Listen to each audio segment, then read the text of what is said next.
National election watch దగ్గర నుంచి అంటే ఎలక్షన్ కమిషన్ దగ్గర నుంచి ఆల్మోస్ట్ ఒక డేటా తీసుకుని ఏడీఆర్ అంటే అసోసియేషన్ ఫర్ డెమోక్రటిక్ రిఫార్మ్స్ అనే ఒక సంస్థ. ఎందుకంటే మనం సాధారణంగా మీరు గమనించగలిగితే దేశవ్యాప్తంగా ఇవాళ గెలిచిన చీఫ్ మినిస్టర్స్ కానీ ప్రధానమంత్రులు కానీ లేదంటే ఎమ్మెల్యేలు కానీ ఎంపీలు కానీ వీళ్ళందరూ ఎలక్షన్ ఎఫిడవిట్స్ గౌరవ ఎలక్షన్ కమిషన్కి సబ్మిట్ చేస్తుంటారు. కానీ సామాన్య ప్రజలకి చాలామందికి ఎలక్షన్ ఎఫిడవిట్లు ఏమి ఇచ్చారో ఆ డేటాలు వెరిఫై చేయడం ఇలాంటి చాలామందికి తెలియదు. కానీ దాంట్లోంచి కూలంకషంగా కనుక మనం అబ్జర్వ్ చేయగలిగితే వీళ్ళు రాష్ట్ర వ్యాప్తంగా అంటే రాష్ట్రాల వ్యాప్తంగా 28 అసెంబ్లీ కాన్స్టిట్యున్సీస్ 3 యూనియన్ టెరిటరీస్ అంటే 28 చీఫ్ మినిస్టర్లు 3 యూనియన్ టెరిటరీ చీఫ్ మినిస్టర్ల యొక్క డేటాని వీళ్ళు పొందుపరిచి ప్రజలకి ఇచ్చారు. అది ఎలా ఉందంటే ఇది మీరు www.adrinda.org. అన్నది ఒక దాంట్లోనూ www.myneta.info అన్న వీటిలో కూడా మీరు వెరిఫై చేసుకోవచ్చు. ఇది సమ్మరీ హైలైట్స్ ఏంటంటే association for democratic reform ADR అంటే national election watch have analysed self sworn affidavits of 31 current chief ministers. 31 మంది చీఫ్ మినిస్టర్ల యొక్క కరెంట్ డేటా వాళ్ళు ఏ విధంగా ఎలక్షన్ ఎఫిడవిట్స్ ఇచ్చారో వాటి నుంచి వాళ్ళకున్న ప్లస్లు ఏంటి మైనస్లు ఏంటి వాళ్ళ చదువులు ఏంటి వాళ్ళకున్న క్రిమినల్ కేసెస్ ఏంటి వాళ్ళకి ఆస్తులు ఏంటి వాళ్ళకున్న అప్పులు ఏంటి ప్రజలకి పరిచయం చేశారు. ఇప్పుడు ఉదాహరణకి రాష్ట్ర వ్యాప్తంగా తీసుకుంటే 42% of the chief ministers out of 31లో 13 చీఫ్ మినిస్టర్స్కి సంబంధించిన క్రిమినల్ కేసెస్, అలాగే 32% అంటే అవుట్ ఆఫ్ 31లో 32% చీఫ్ మినిస్టర్స్ యొక్క సీరియస్ క్రిమినల్ కేసెస్, అలాగే బిలియనీర్స్ చీఫ్ మినిస్టర్స్ 2% అంటే 2 బిలియనీర్లు ఉన్నట్టు చీఫ్ మినిస్టర్లో వాళ్ళు 6% కింద యావరేజ్ చేసుకుంటూ ఒక్కొక్కల చీఫ్ మినిస్టర్కి యావరేజ్న 52.59 కోట్ల ఆస్తులు ఉన్నాయి. ఒక చిన్న లెక్క చెప్దాం మనం. ఇప్పుడు మీరు చూసుకుంటే out of 31 chief ministers of the respective అసెంబ్లీస్లో చూసుకుంటే 13 యూనియన్ టెరిటరీస్లోంచి 13 మంది అంటే 42% have declared criminal cases against themselves. ఎట్లా అంటే 18 మంది చీఫ్ మినిస్టర్లకి 58% క్రిమినల్ కేసెస్, 13 మందికి 42% క్రిమినల్ కేసెస్ ఉన్నాయి. క్లీన్ బ్యాక్గ్రౌండ్ అంటే 13 మందికి మాత్రమే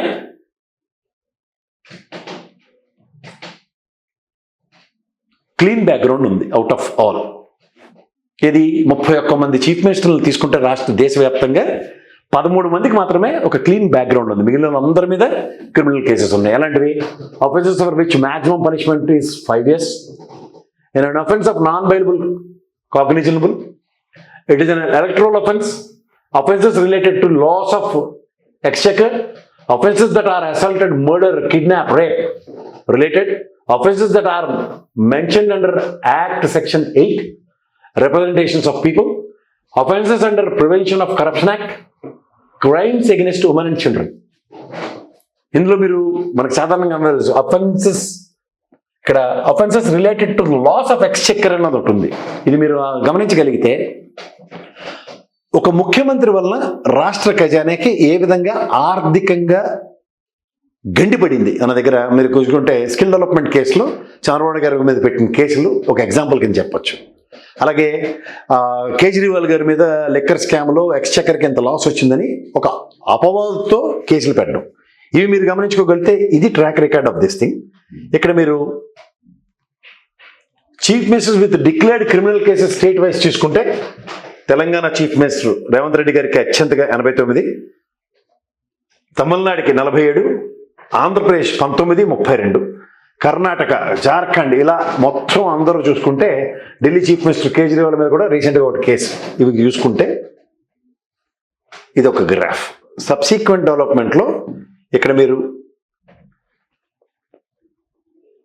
ఇది main financial backgrounds of respective chief ministers చూసుకుంటే the average assets for chief minister from the assembly units 52.59 అంటే 31 స్టేట్స్లో ఉన్న చీఫ్ మినిస్టర్స్లో అగ్రిగేట్ తీసుకుంటే అందరు చీఫ్ మినిస్టర్ల దగ్గర నాట్ లెస్ దాన్ 52.59 కోట్లు ఒక్కొక్కరి దగ్గర అగ్రిగేట్ ఉన్నాయి.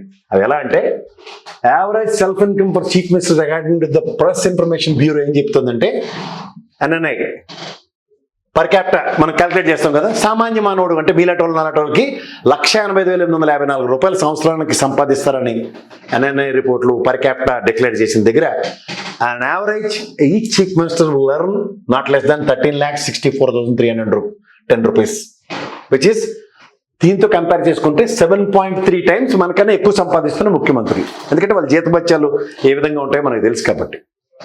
ఇది ఒకటి అనుకుంటే బిలియనర్ చీఫ్ మినిస్టర్లో 31 మందిలో 2 ఉన్నారు. అలాగే total assets of respective chief ministers కనుక తీసుకుంటే 31లో వీళ్ళు 31 మంది దగ్గర 1630 కోట్లు నిగూఢంగా ఉన్నాయి.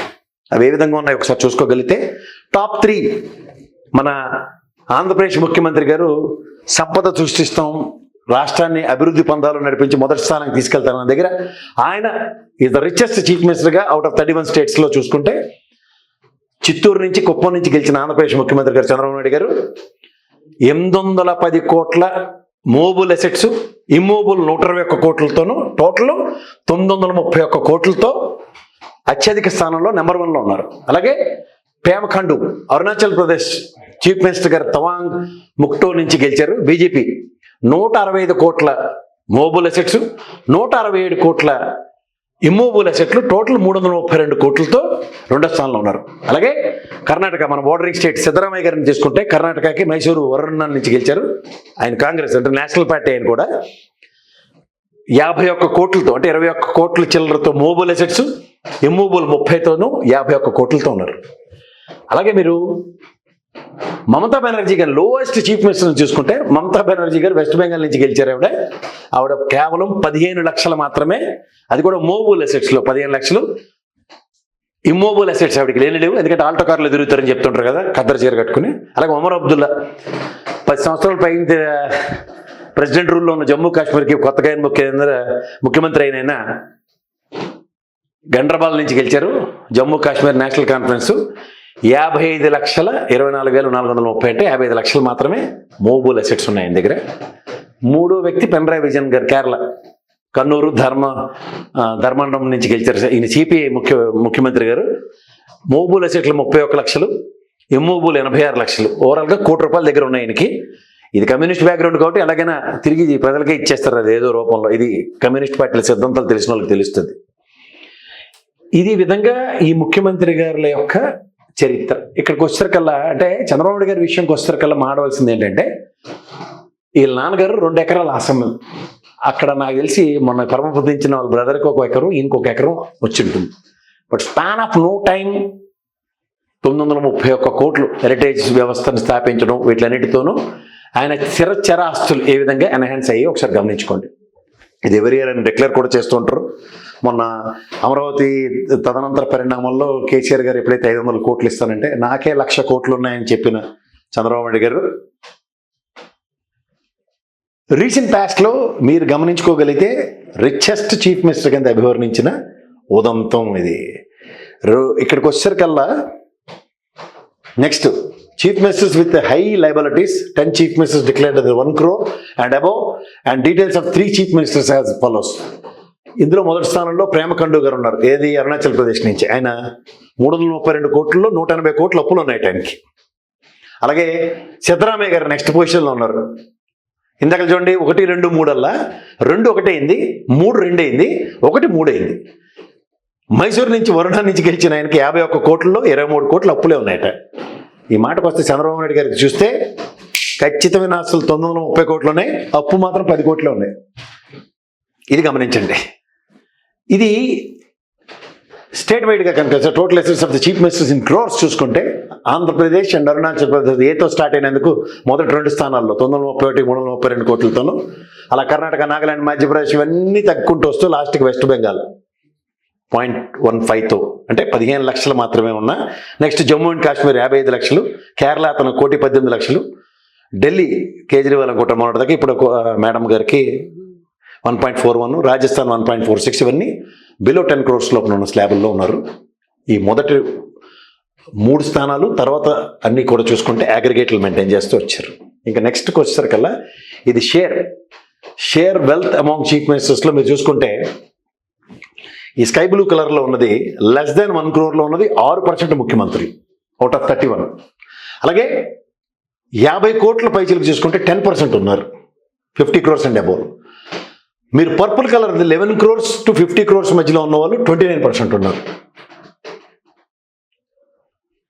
ఈ గ్రీన్ కలర్ చూసుకుంటే 1 crore to 10 crores ఉన్న వాళ్ళు 55% ఉన్నారు. అంటే ఓవరాల్గా 31 చీఫ్ మినిస్టర్ల యొక్క డయాగ్రామ్స్ కనుక మీరు ఆద్యంతం గమనించగలిగితే వాళ్ళ వల్ల అంటే 50 కోట్ల కన్నా 3 చీఫ్ మినిస్టర్లు ఉన్నారు.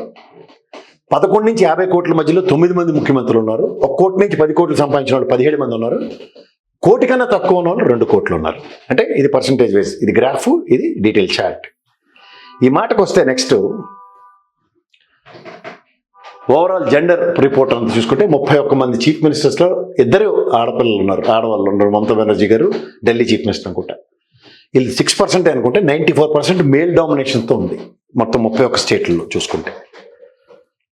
అదే నెక్స్ట్కి వచ్చేసరికల్లా ఇప్పుడు మెయిన్ మనం అందరూ గమనించవలసింది ఏంటంటే 31 మంది చీఫ్ మినిస్టర్ల యొక్క ఎడ్యుకేషన్ క్వాలిఫికేషన్ కనుక చూసుకోగలిగితే 10th పాస్ అయిన చీఫ్ మినిస్టర్ ఒకడు ఉన్నాడు, 12వ క్లాస్ పాస్ అయిన 3 ఉన్నారు, గ్రాడ్యుయేట్ అంటే 10 ఉన్నారు, గ్రాడ్యుయేటెడ్ ప్రొఫెషనల్స్ 5 ఉన్నారు, పోస్ట్ గ్రాడ్యుయేట్స్ 9 మంది ఉన్నారు, డాక్టరేట్లు 2 ఉన్నారు, డిప్లొమా 1 ఉన్నారు. టోటల్ 31 మందిలో వీళ్ళ ఎడ్యుకేషనల్ పర్సంటేజ్లు. సో ఇది చూసుకుంటే 10th, 12th graduate professionals, post graduates, doctorate, diploma. ఈ చార్ట్ని మీరు జస్టిఫై చేసుకోగలిగితే ఇంకా next age group young and dynamic India అంటారు.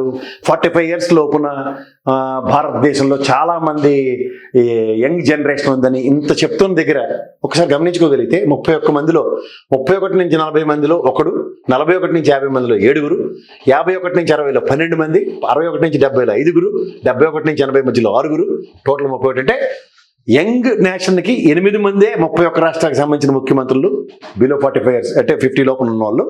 మిగిలిన 31లో 23 మంది చాలా వరకు ఏజ్ బార్ క్యారెక్టర్ల కింద చెప్పాలి.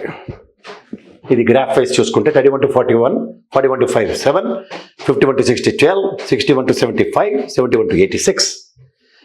ఈ అనాలిసిస్కి వచ్చేసరికల్లా ఇప్పుడు మిగిలింది డీటెయిల్స్ చీఫ్ మినిస్టర్స్. ఇది ఇందాక అసెట్స్ మనం ఏదైతే వర్ణించామో ఈ 31 మంది చీఫ్ మినిస్టర్స్ యొక్క ఆస్తులు టాప్ 3లో ఉన్న దగ్గర నుంచి లాస్ట్ 31 దాకా ఉన్న ముఖ్యమంత్రుల యొక్క స్థిరచర ఆస్తులు and more how they enhanced in there span of no time. ఇది చూడండి, ఉత్తరప్రదేశ్ ముఖ్యమంత్రి గారు కూడా ₹1 కోటి పైన టోటల్ అసెట్స్. ఎడ్యుకేషన్ గ్రాడ్యుయేట్ అంట 13 లక్షలే సెల్ఫ్ ఇన్కమ్ ఆయనకి, అంటే జీతం తీసుకుంటాడు ఆయన.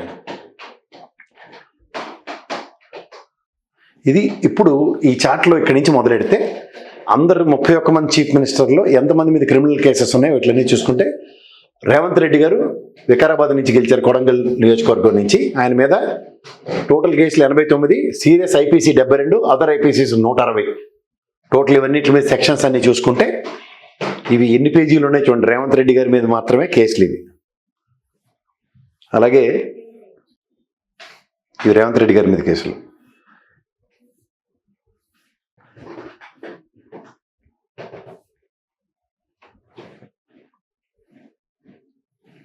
ఇవన్నీ రేవంత్ రెడ్డి గారి మీ కేసులు. నెక్స్ట్ రెండో చీఫ్ మినిస్టర్ గారు స్టాలిన్ గారు. టోటల్ కేసులు 47, సీరియస్ ఐపీసీలు 11, అదర్ ఐపీసీ 99 పెండింగ్లో ఉన్నవి. ఇవన్నీ ఎన్కే స్టాలిన్ అంటే తమిళనాడు చీఫ్ మినిస్టర్ గారి మీద కేసులు. ఇవన్నీ 2వ స్థానంలో ఉన్నారు ఆయన.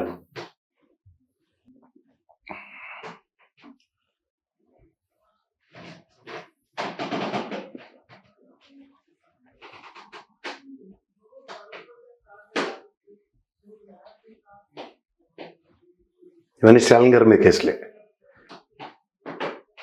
నెక్స్ట్ 3వ స్థానంలో చంద్రబాబు నాయుడు గారు ఉన్నారు. ఏది క్రిమినల్ కేసెస్ టోటల్ కేసులు 19, serious IPC 32, other IPC 80. Total cases pending ఎన్ని ఉన్నాయి చూడండి దీని మీద. ఇది 3వ స్థానంలో చంద్రబాబు నాయుడు గారి మీద ఉన్నాయి. ఇందులో 120B, 409, 34 other details, section 13(1)D with red with section 13(2) prevention of corruption act 1988 case court FIR 19/2023 CID police AP Mangalagiri కేసులు. ఇవన్నీ చూసుకుంటే ఈయన మీద ఎన్ని కేసులు ఉన్నాయి చూడండి. చంద్రబాబు నాయుడు గారు 3వ ప్లేస్లో ఉన్నారు అవుట్ ఆఫ్ 31 చీఫ్ మినిస్టర్స్.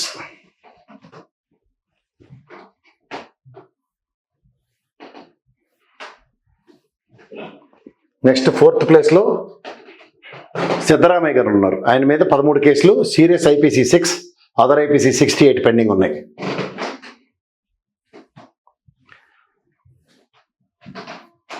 ఇది సిద్ధరామయ్య గారి మీద కేసులు.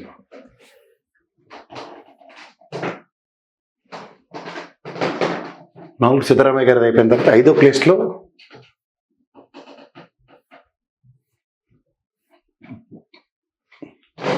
హేమంత్ సోరెన్. ఈయన మీద టోటల్ కేసెస్ 5 ఉన్నాయి.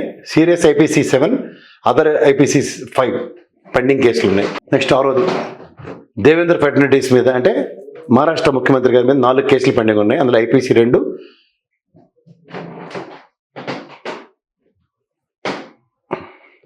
Next Sukhwinder Singh,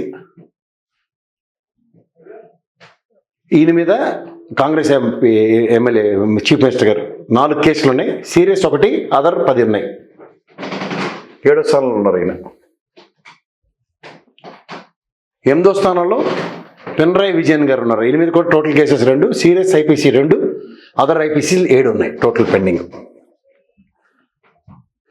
next PS Tamang, ఈయన మీద సీరియస్ ఐపీఎస్ 1, అదర్ కేసెస్ 3 ఉన్నాయి టోటల్ కేసెస్.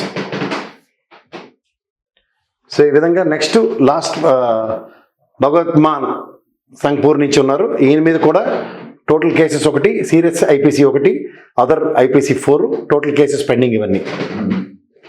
సో నేను అంటుంది ఏంటంటే ఇవన్నీ మీరు కేసులు గమనించగలిగితే, నెక్స్ట్ భజన్లాల్ శర్మ జైపూర్ నుంచి, ఈయన మీద కూడా టోటల్ కేసెస్ పెండింగ్. సీరియస్ ఏమో IPC 2, party BJP total cases 1. 13వ స్థానంలో అతీష్ మర్లేనా, ఈయన మీద కూడా కేసెస్ 1, సీరియస్ ఏమో 1 ఉన్నాయి ఐపీసీ. సో ఇవన్నీ చూసుకుంటే మీరు ఈ ఫాస్ట్ ట్రాక్ కోర్టులు పెడతాం, వీళ్ళ మీద కేసులు సత్వర న్యాయాలు ఇస్తాం, ఇవన్నీ చెప్తున్న ఈ భారతదేశంలో ఈ 78 సంవత్సరాల స్వతంత్రంలో ఈ రోజుకి కూడా ముఖ్యమంత్రి గారి మీద కూడా కేసులు ఇప్పటికి కూడా దాని మీద సత్వర న్యాయం జరగకపోతే కామన్ మ్యాన్కి ఎలా ఉంటాయో చూసుకోండి. కానీ ఈ ప్రజాస్వామ్యంలో వాళ్ళకు ఉన్న వెసులుబాట్లు ఏంటంటే ఇన్ని క్రిమినల్ అఫెన్సెస్ ఉన్నా సరే వాళ్ళు ఏమీ కాకుండా వాళ్ళు కంటెస్ట్ చేయొచ్చు, వాళ్ళు ప్రజాస్వామ్యంలో గెలవచ్చు అన్న రాజ్యాంగ వెసులుబాటు ఒకటి ఉంది. మోర్ ఇదే ఎంప్లాయ్మెంట్ సెగ్మెంట్లో ఉన్న మనలాంటి వాళ్ళు ఎవరైనా సరే పొరపాటున ఇలాంటి క్రిమినల్ అఫెన్సెస్ ఏమైనా చేసి ఉంటే, హత్యలు మానభంగాలు కానీ లేదంటే ప్రభుత్వ ఆస్తులు ధ్వంసాలు ఇలాంటి విషయాల్లో ఉంటే మనకి ఎవరికి కన్సిడరేషన్స్ కూడా ఉండవు. ఇది ఒకసారి ఈ వ్యత్యాసాన్ని ప్రజలు గమనించగలిగితే రాబోయే రోజుల్లో ఈ కేసులైనా సత్వరంగా పరిష్కరించి కొత్త జనరేషన్స్కైనా ఒక గౌరవప్రదమైన ముఖ్యమంత్రుల్ని, కేసులు లేని క్లీన్ చిట్లు ఉన్న వాళ్ళకి రాజ్యాంగ సంస్కరణలు కనుక ఏమైనా చేయగలిగితే